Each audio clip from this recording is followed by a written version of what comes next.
দেখতে আমি খুবই ছোট, স্বাদে কিন্তু আমার জুড়ি মেলা ভাত। বানানো আমাকে খুব সহজ। 1 কাপ বেসনের সাথে হাফ কাপ জল আর একটুখানি খাবার সোডা মিশিয়ে আধ ঘন্টা রেখে দাও।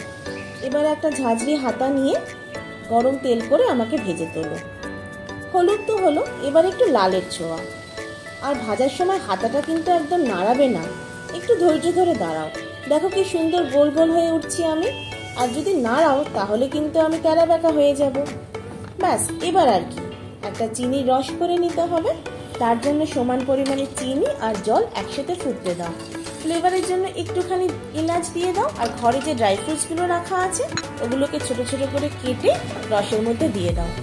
এবার আমাকে ভালো করে ড্রাই ফ্রুটস আর রসের সাথে বন্ধুত্ব করতে দাও। একদম ডিস্টার্ব করবে না। আধ ঘন্টা আমাকে চাপা দিয়ে রেখে দাও। আর বাটি করে আমাকে নিয়ে সোফায় বসে ভালোভাবে এনজয় করো।